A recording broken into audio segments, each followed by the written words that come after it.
ये बाबा की 27 तारीख की साकार वाणी है। सार है मुरली का। मीठे बच्चे, सत्य सुनाने वाला एक बाप है, इसलिए बाप से ही सुनो, मनुष्यों से नहीं। एक बाप से सुनने वाला ही ज्ञानी है।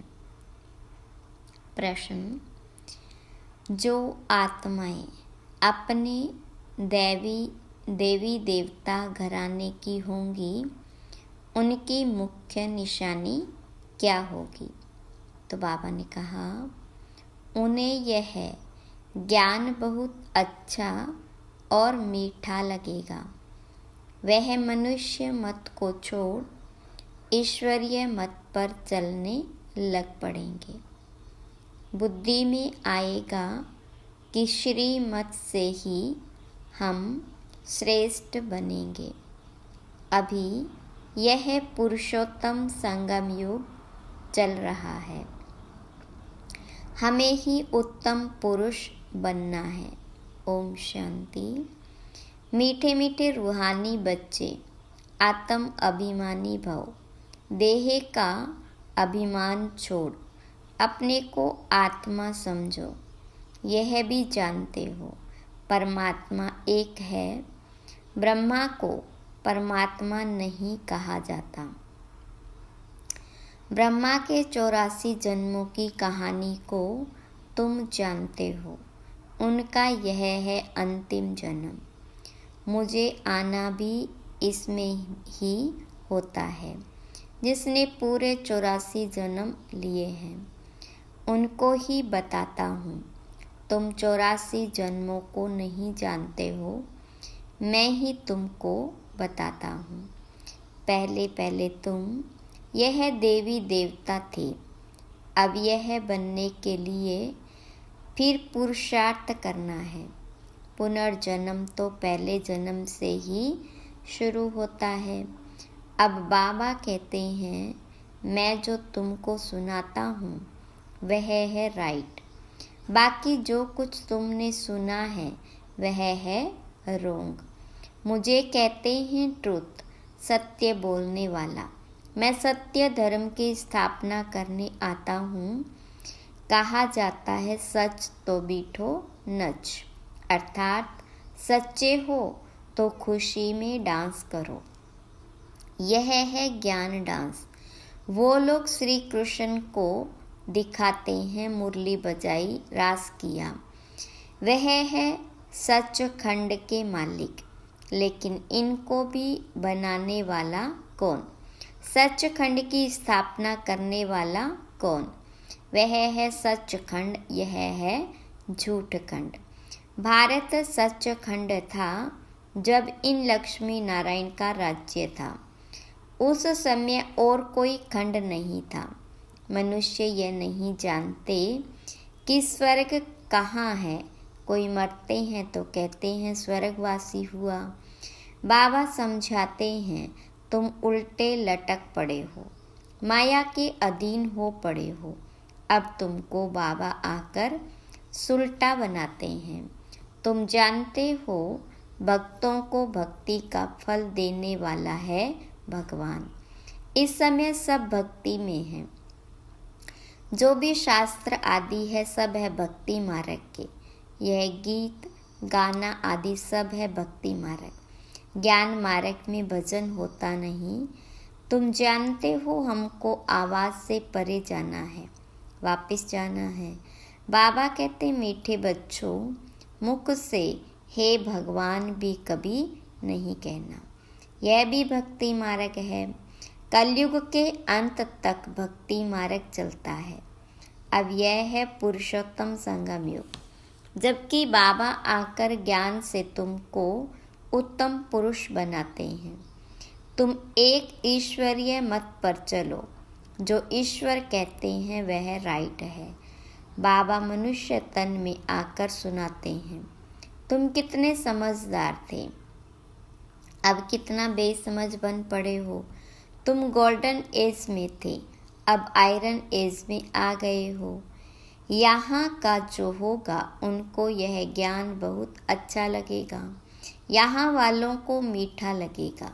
यह बाबा खुद भी गीता पढ़ते थे।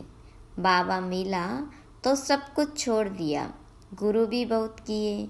बाबा ने कहा यह सब भक्ति मार्ग के गुरु है, ज्ञान मार्ग का गुरु मैं एक ही हूँ। ज्ञान जब मेरे से सुने तब उनको ज्ञानी कह सकते हैं, बाकी सब है भक्ति। श्रीमत ही श्रेष्ठ है, बाकी सब है मनुष्य मत। यह है ईश्वरीय मत, वह है रावण मत, यह है भगवान की मत। भगवान वाच, तुम कितने महान भाग्यशाली हो, इसलिए तुम्हारा हीरे जैसा जन्म अभी है। अंगूठी में भी हीरा बीच में डालते हैं, माला में ऊपर फूल होता है। फिर मेरू नाम भी है, आदम बीबी। तुम कहेंगे मम्मा बाबा, आदि देव और आदि देवी। यह है संगम के, संगम युग ही सबसे उत्तम है, जबकि इस राज्य की स्थापना हो रही है। तुम बच्चों को 16 कला संपूर्ण यहाँ बनना है। पुरानी दुनिया को नया बनाने बाबा आते हैं। इस दुनिया का ड्यूरेशन कितना है, यह भी तुम बच्चों के सिवाय कोई नहीं जानते। लाखों वर्ष कह देते, यह सब है झूठी बातें। झूठी माया झूठी काया कहा जाता है, सच्ची सच्ची है ही नई दुनिया। यह है झूठ खंड, फिर झूठ खंड को सचखंड बनाना बाप का ही काम है। बाबा कहते, भक्ति मार्ग में जो कुछ पड़ा है वह सब भूलो, यह है तुम्हारा बेहद का वैराग्य। वो तो सिर्फ घर बार छोड़ फिर इस दुनिया में जंगल में चले जाते हैं। यह भी ड्रामा में नूंद है, क्यों का सवाल नहीं उठता। यह तो बना बनाया खेल है। तुम बच्चों को बाबा समझाते हैं, ऐसे ऐसे होता है, और जो भी धर्म वाले हैं वह स्वर्ग में नहीं आ सकते। बौद्ध डिनाइस्टी, क्रिश्चियन डिनाइस्टी कोई भी स्वर्ग में नहीं आते, वह पीछे आते हैं। पहले पहले है दैवी राजधानी, फिर इब्राहिम बुद्ध क्राइस्ट आकर अपना धर्म स्थापन करते हैं। बाबा पुरुषोत्तम संगम युग पर आकर के यह दैवी राजधानी स्थापन करते हैं। कोई भी आत्मा आती तो गर्भ में ही है। छोटा बच्चा सो बड़ा हुआ, शिव बाबा तो छोटा बड़ा नहीं होता, न वह गर्भ से जन्म लेता है। बुद्ध की आत्मा ने प्रवेश किया, बुद्ध धर्म पहले तो होता नहीं, जरूर यहाँ के कोई मनुष्य में प्रवेश करेंगे, फिर गर्भ में तो जरूर आएंगे। बुद्ध धर्म एक ने ही स्थापन किया, फिर उनके पीछे और आते गए, फिर वृद्धि होती गई। जब लाखों हो जाते तो फिर राजाई चलती है। बौद्धियों का भी राज्य था। बाबा समझाते हैं, यह सब पीछे आते हैं, उनको गुरु नहीं कहा जाता। गुरु होता है एक, वह तो अपने धर्म की स्थापना कर फिर नीचे आ जाते हैं। बाबा ने सबको ऊपर भेज दिया था, फिर मुक्ति धाम से एक एक करके नीचे आते हैं। तुम भी जीवन मुक्ति से नीचे आते हो, वैसे वह फिर मुक्ति से नीचे आते हैं। उनकी महिमा काहे की, ज्ञान तो उस समय प्रायलोप हो जाता है। बाबा ज्ञान देते हैं गति सदगति के लिए, वह गर्भ में नहीं आते, इसमें बैठे हैं। इनका दूसरा नाम नहीं, औरों के शरीरों का नाम है। यह है ही परम आत्मा, यह ज्ञान का सागर है। यह ज्ञान पहले आदि सनातन देवी देवता धर्म वाली आत्माओं को मिलता है, क्योंकि उन्हें ही भक्ति का फल मिलना है। भक्ति तुम ही शुरू करते हो, तुमको ही फल देता हूँ, बाकी दूसरे सब है बाई प्लाट, वह 84 जन्म भी नहीं लेते। बाबा समझाते हैं, बच्चे तुम अब देही अभिमानी बनो। वहाँ भी समझते हैं, एक शरीर छोड़ दूसरा लेंगे, दुख की बात नहीं, विकारों की बात नहीं। विकार होते हैं रावण राज्य में, वह है निर्विकारी दुनिया। तुम समझाएंगे फिर भी मानते नहीं। कल्प पहले मिसल जो मानते हैं वही पद पाते हैं, जो नहीं मानते वह नहीं पाते। सतयुग में सभी पवित्र सुख शांति में रहते हैं। सब मनोकामनाएं 21 जन्मों के लिए पूरी हो जाती है। सतयुग में कोई कामना नहीं, अनाज आदि सब कुछ अथाह मिल जाता है। यह बॉम्बे पहले नहीं थी। देवताएं खारे जमीन पर नहीं रहते हैं। मीठी नदियां जहाँ थी वहाँ देवताएं थे। मनुष्य थोड़े थे, एक एक को बहुत जमीन होती है। दिखाते हैं सुदामा ने 2 मुट्ठी चावल दिए, महल मिल गए। मनुष्य दान पुण्य करते हैं। ईश्वर अर्थ, अब वह कोई भिखारी है क्या? ईश्वर तो दाता है। समझते हैं ईश्वर दूसरे जन्म में बहुत कुछ देगा। तुम 2 मुट्ठी देते हो, नई दुनिया में बहुत कुछ लेते हो। तुम खर्चा करके सेंटर आदि बनाते हो, सबको शिक्षा मिले। अपना धन खर्च करते हो, फिर राजाई भी तुम ही लेते हो। बाबा कहते मैं ही तुमको अपना परिचय देता हूँ। मेरा परिचय कोई को है नहीं, न मैं किस तन में आता हूँ, मैं आता ही एक बार हूँ। जब पतित दुनिया को चेंज करना है, मैं हूँ ही पतित पावन। मेरा पार्ट ही संगम युग पर है, सो भी एक्यूरेट समय पर आता हूँ। तुमको ये थोड़ा ही पता पड़ता है कि शिव बाबा इनमें कब प्रवेश होता है। श्री कृष्ण की तिथि तारीख मिनट घड़ियाँ लिखते हैं, इनका कोई मिनट आदि नहीं निकाल सकते। यह ब्रह्मा भी नहीं जानते थे। जब नॉलेज सुनाई तब मालूम पड़ा। कशिश होती है, इसमें तो कट चढ़ी हुई थी। जब परमपिता परमात्मा ने प्रवेश किया तो तुमको कशिश हुई और तुम भागे। कोई भी तुमने परवाह नहीं की। बाबा कहते मैं तो संपूर्ण पवित्र हूँ। तुम आत्माओं पर कट चढ़ी हुई है, अब वह कैसे निकले? ड्रामा में सब आत्माओं को अपना अपना पार्ट मिला हुआ है। यह बहुत गुह्य बात है।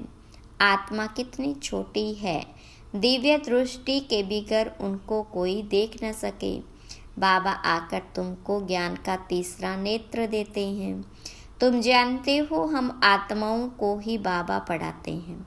भक्ति मार्ग में तो ज्ञान है आटे में नमक। जैसे भगवानुवाच अक्षर राइट है, फिर श्री कृष्ण कहने से रोंग हो जाता है। मन मनाभव अक्षर ठीक है, परंतु अर्थ नहीं समझते। मामेकम अक्षर राइट है। यह है गीता का युग। भगवान इस समय ही इस रथ में आते हैं। उन्होंने दिखाया है घोड़ा गाड़ी, उसमें श्री कृष्ण बैठा है। अब कहाँ भगवान का यह रथ, कहाँ घोड़ा गाड़ी, कुछ भी समझते नहीं। यह बेहद के बाप का घर है।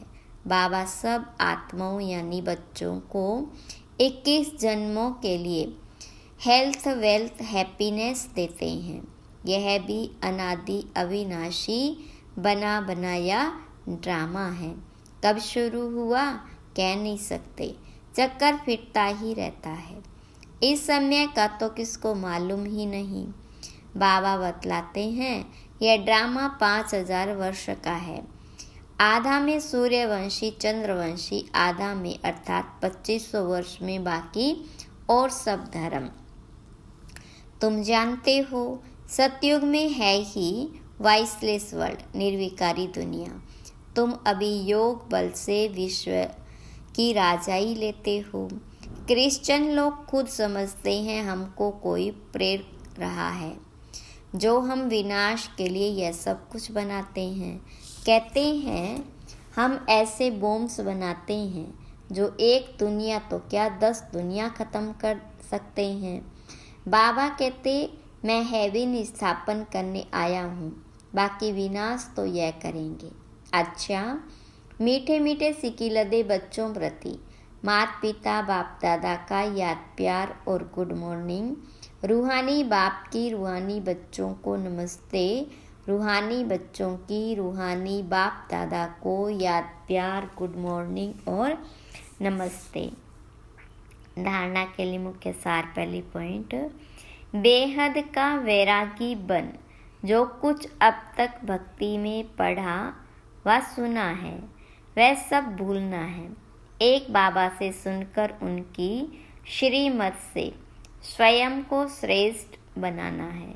दूसरी पॉइंट, जैसे बाबा संपूर्ण पवित्र है, उस पर कोई कट यानी जंक नहीं, ऐसे पवित्र बनना है। ड्रामा के हर पार्टधारी का एक्यूरेट पार्ट है। इस गुह्य रहस्य को भी समझकर चलना है।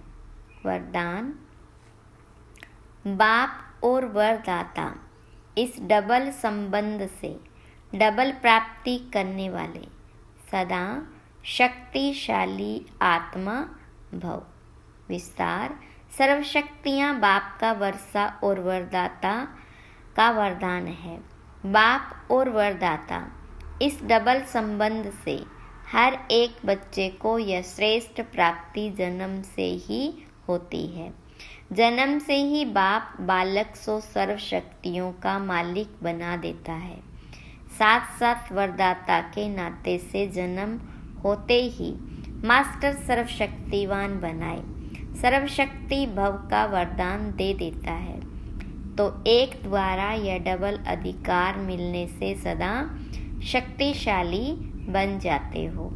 स्लोगन, देह और देह के साथ पुराने स्वभाव संस्कार व कमजोरियों से न्यारा होना ही विदेही बनना है। हम सब की अति स्नेही बाप दादा के दिल पर राज्य करने वाली, अपने जीवन व कर्तव्यों द्वारा गुणदान करने वाली, सदा विदेही स्थिति में रहे ट्रस्टी बन यज्ञ रक्षक बनने और बनाने वाली दादी जानकी जी का आज पुण्य स्मृति दिवस है। वे 27 मार्च 2020 को अव्यक्त वतन वासी बनी। उनके द्वारा मिली हुई अनमोल शिक्षाएं सदा हम सबके कानों में गूंजती रहती है। पहली पॉइंट, अपने ऊपर आशीर्वाद करनी है तो सूक्ष्म अभिमान को परख कर उसे जल्दी से खत्म कर दो। दूसरी पॉइंट, अपनी अवस्था को ऐसा अचल अडोल बना लो तो स्वयं संकल्प जरा भी व्यर्थ बना लो तो समय संकल्प जरा भी व्यर्थ न जाए। तीसरा, दुनिया के दुख दर्द दूर करने के लिए इनोसेंट और मीठे बनो, मां समान पालना दो। चौथा, अधिक सोचने, बोलने और चिंता करने से शक्ति खर्च होती है। साइलेंस में रहो तो शक्ति जमा हो। पांचवा, पर चिंतन व नफरत की निगाह को खत्म कर स्वचिंतन और प्रभु चिंतन करो। छठा, खुशनसीब व ब्लिसफुल रहना है तो बाबा की ब्लेसिंग लेते चलो। किसी की गलती चित्त पर न हो, चित्त साफ रखो तो चैन से रहेंगे। आठवां, तपस्वी बनने के लिए त्यागी बनो, जरा भी इच्छा व आसक्ति न हो। नौवां, अपनी स्थिति ऊंची बनानी है तो याद में रहने का गुप्त अभ्यास करते रहो। साधारण बोलने व सुनने की आदत न हो।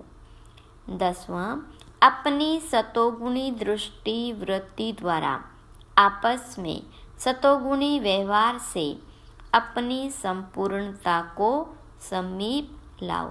11वां, अंतर्मुखी बन जाओ तो आठों ही शक्तियाँ सखी के रूप में साथी और सहयोगी बन जाएगी। अच्छा, ओम शांति।